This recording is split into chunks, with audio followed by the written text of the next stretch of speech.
मारते ए लौकी मत उतार ए पत्थर काढ ले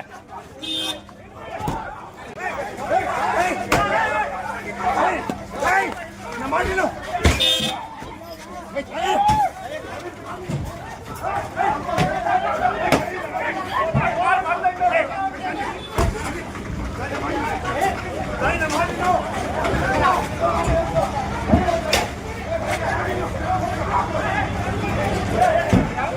ले रे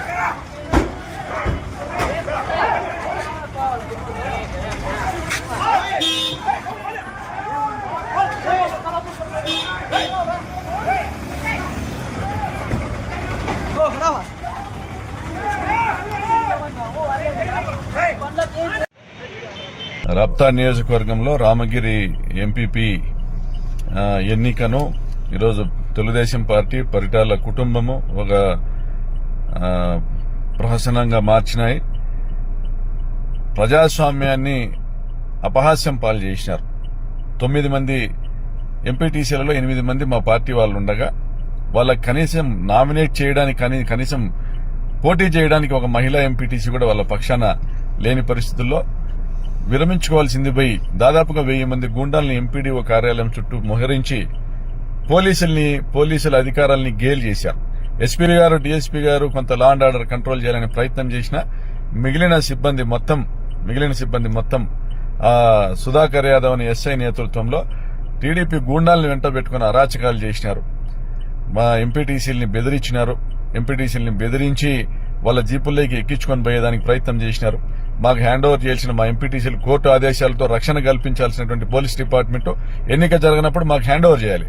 2 గంటల సేపు వాళ్ళని రామగిరికి తీసుకొని పోయి పెనుగొండకు తీసుకొని పోయి ఎంఆర్ఓ దగ్గర స్టేట్మెంట్ ఇచ్చి పంపిస్తామని డ్రామా చేసి టైం వేస్ట్ చేసి టీడీపీ గుండాలు వచ్చే విధంగా సుధాకర్ యాదవ్ అక్కడికి వచ్చే విధంగా చేసి వాళ్ళందరూ మా ఎంపీటీసీని ఎత్తుకొని పోయినారు.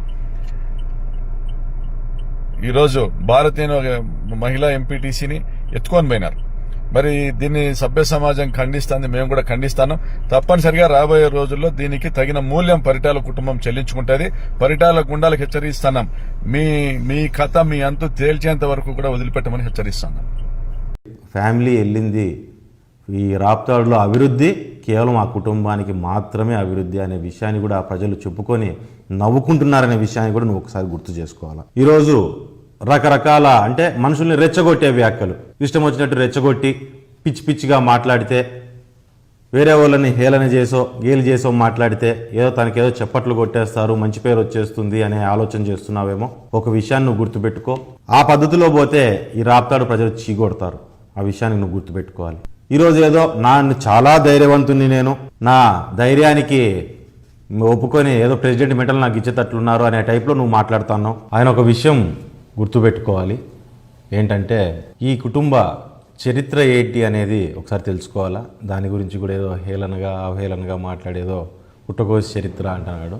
నా చరిత్ర ఏందో నేను చెప్తాను, ఒకసారి నువ్వు గుర్తుపెట్టుకో ప్రకాష్. ప్రజా ఉద్యమాల్లో ప్రజల కోసం నా కుటుంబం నుంచి మా తాత, మా చిన్న తాత, మా చిన్నాయన, మా నాన్న, ఇంతమంది 4 ప్రాణాలు పోగొట్టుకొని ప్రజల కోసం పోరాటం చేసిన కుటుంబం నాది. మరి దాంతోపాటు ప్రజలు ఆ రోజు నుంచి మాకు ధైర్యం ఇస్తూ, మా నాన్న చనిపోయిన తర్వాత నీకు గుర్తుండాలి, బై ఎలక్షన్స్లో దగ్గర 6 మందిని పోలీస్ కాల్పుల్లో చనిపోతే 6 మంది అసువులు బార్చి ఆ నామినేషన్ని ముందుకు పంపించి మా అమ్మతో నామినేషన్ వేయించి చేసింది.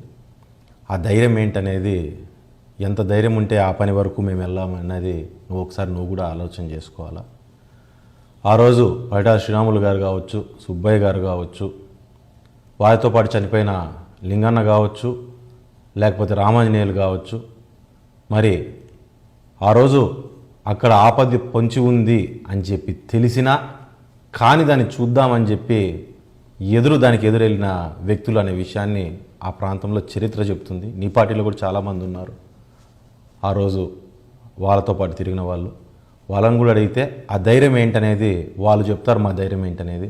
మరి దాంతోపాటు పరిటాల హరీంద్ర గారితో కూడా ఆ రోజు పనిచేసిన వాళ్ళు చాలామంది పార్టీలో వాళ్ళు కావచ్చు, ఆ చుట్టుపక్కల వాళ్ళు కావచ్చు, నీతో పాటు నీకు తెలిసే ఉంటారు. వాస్తవంగా మా మిత్రులే కాదు, మా శత్రువులను అడిగినా చెప్తారు ఆ ధైర్యం అంటే ఏ రకంగా ఉంటుందనేది. వెళ్తే ఎన్కౌంటర్ చేస్తారని చెప్పి తెలిసినా అక్కడికి వెళ్ళిన వ్యక్తి పరిటాల హరీంద్ర అనే విషయం గుర్తుపెట్టుకోవాలి. గవర్నమెంట్ మారినాక వరుసగా 40 మందిని చంపితే కూడా బయటికి పోతే చంపుతారు, ఊరు వదిలి వెళ్ళిపో అంటే కూడా ఉంటే ఉంటాను సస్తాను, ఊరు వదిలి పిరికోడ్లాగా నేను వెళ్ళను అని చెప్పి నిలబడి ప్రాణార్పించిన మా నాన్న గురించి శత్రువుని అడిగినా చెప్తాడు, మిత్రుని అడిగినా చెప్తారు. ఈ విషయాలని నువ్వు బాగా గుర్తుపెట్టుకో. పరిటాల అనే పేరు ఆ గొప్పతనం మేం తెచ్చింది కాదు. ఇంతమంది ప్రాణత్యాగాలు చేస్తే ఆ త్యాగాల నుంచి ఆ పేరు ఒక ధైర్యంలాగా ఈ జిల్లాలో, ఈ రాష్ట్రంలో, ముఖ్యంగా పేద బడుగు బలహీన వర్గాల్లో పరిటాల అనే పేరే ధైర్యానికి మారుపేరుగా మారి ముందుకెళ్ళిందనే విషయాన్ని నువ్వు ఒకసారి గుర్తుపెట్టుకోవాల్సిన అవసరం ఉంటుంది. సో నువ్వు కొత్తగా ధైర్యం గురించి నాకు క్లాసులు చెప్పాల్సిన అంత అవసరం లేదు. నువ్వు నాకు క్లాసులు చెప్పే బదులు నువ్వు మీ నాన్న దగ్గర నుంచి క్లాసులు తీసుకుంటే బాగుంటుంది.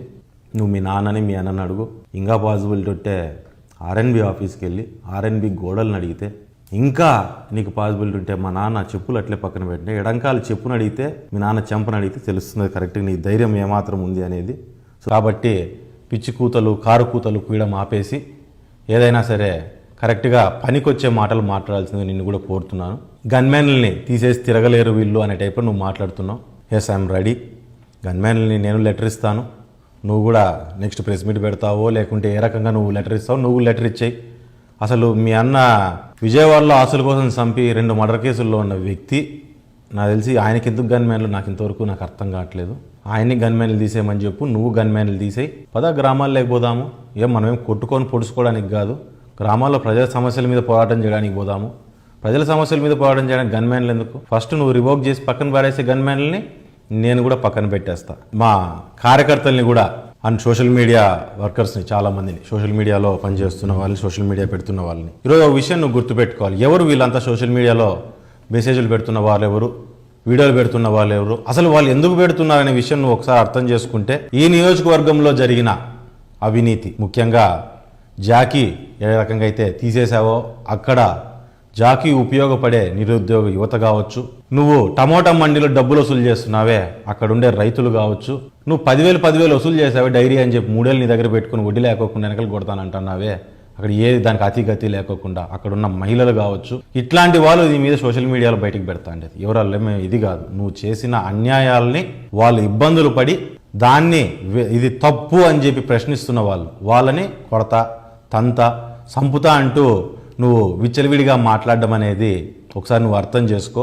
నువ్వు ఆ రకంగా తంతాను అని చెప్పి మాట్లాడే రేపొద్దున జనాలు లేకపోతే వాళ్ళతో తన్నించుకోవాల్సిన పరిస్థితి నీకు వస్తుందనే విషయాన్ని నువ్వు గుర్తుపెట్టుకోవాల్సిన అవసరం ఉంది. పేర్లు పెట్టి మా కార్యకర్తలు ఇండ్లకు దూరి కొడతాము, ఇండ్లలో ఎక్కడ పడుకుంటారు, మీరు ఒకరితో పడుకుంటారు కదా అనే పద్ధతి నువ్వు మాట్లాడేది కూడా ఒకసారి ఆలోచన చేసుకోవాలా.